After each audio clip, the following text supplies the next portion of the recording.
Welcome everybody to this presentation. This presentation is done by Suha Alawi Al-Hibshi, Farm D. The title of this presentation is Nanotechnology in Bakley Taxil Modification. Nanotechnology is a technology that involves studying particle or atom to make machines and devices at nanometer scale. Nanometer is billion part of meter.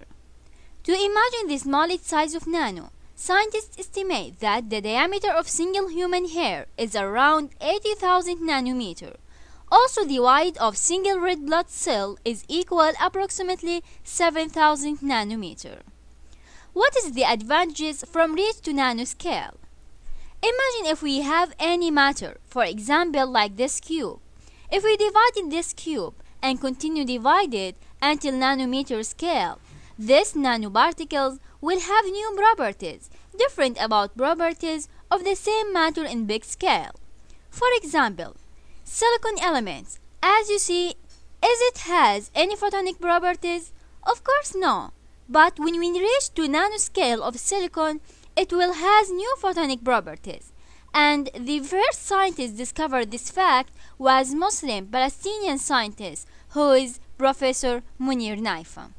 The most applications of nanotechnology in medical field is in cancer treatment. This is due to the widespread of cancer in the last few years, and it was became the second common disease in the world.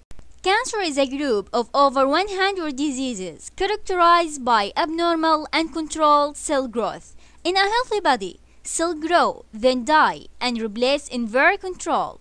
If a damage or change in genetic material by environmental or internal factor sometimes result in cells that not die and continue to multiply tumor development, and then these cancer cells supplied with oxygen by surrounded blood vessels. In Washington Adventist Hospital, which is an important hospital in USA, the most types of cancer diagnosed there was breast cancer. And according to World Health Organization, in 2005, breast cancer caused 500 to 1,000 deaths worldwide. How breast cancer occur?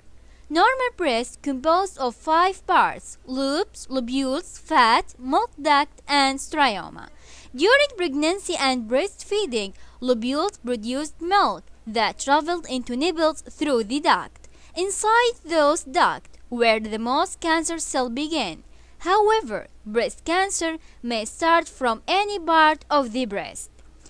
Cancer can spread to other parts of the body by lymph vessels or blood vessels. The movement of tumor cells from breast to other parts of the body is known as metastasis.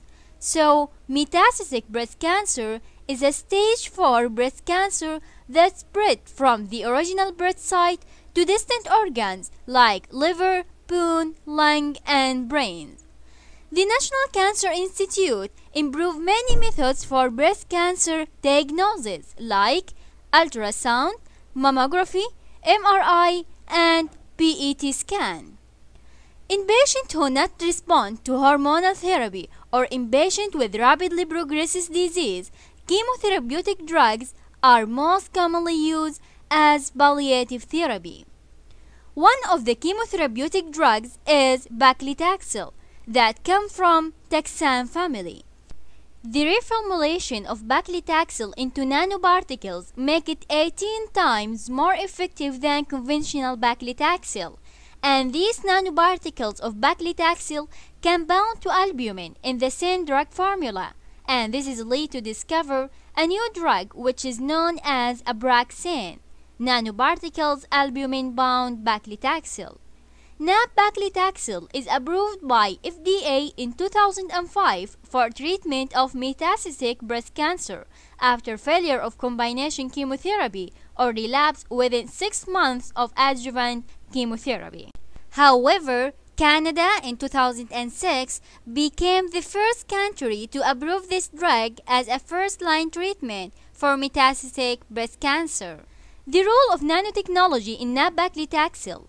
Both paclitaxel and paclitaxel act as antimicrotubule agents that inhibit microtubule assembly and cause cell cycle arrest in mitosis.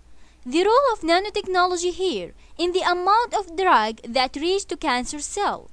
Each nanoparticle of Bakley taxil is equal approximately 130 nanometers, which is about 10,000 times smaller than single red blood cell.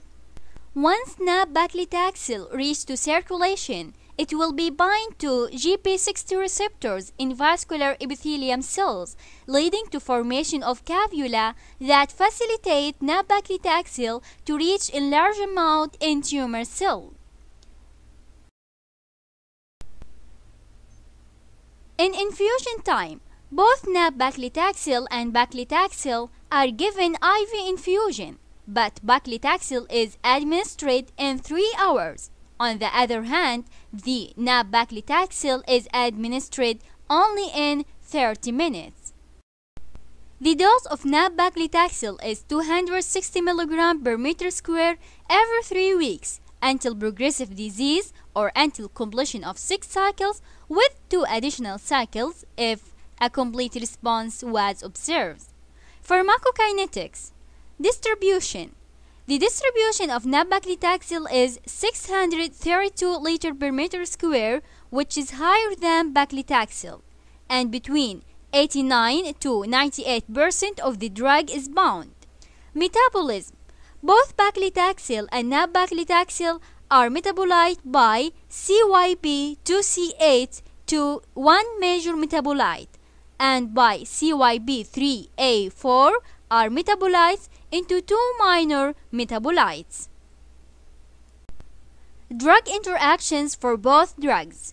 Certain antibiotics or antifungals like clarithromycin, isoniazid, and ketoconazole inhibit CYP2C8, leading to increase the level of both drugs in the blood and increase the risk of side effects of both drugs. On the other hand, some anticonvulsants like carbamazepine, oxacarbazepine, and phenytoin, all of these drugs are enzyme inducer, lead to increase the metabolite, lead to decrease the level of paclitaxel and nab-paclitaxel in the blood. And according to the side effect, paclitaxel doesn't dissolve well and required solvents to be dissolved and injected. One of these solvents is called cremophor. Cremophor can cause side effects such as difficulty breathing, swollen eye and lips, and severe allergic reaction, which is hypersensitivity reaction. And to avoid this serious side effect, patient must receive steroid and antihistamine drug before they receive paclitaxel. But because nanoparticles of paclitaxel can bound to albumin in the same formulation, this leads to dissolve it more easily.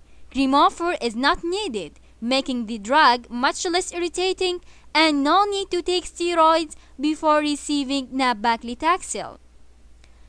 But other side effects are possible with nab-paclitaxel. However, not everyone who takes nab-paclitaxel will experience these side effects.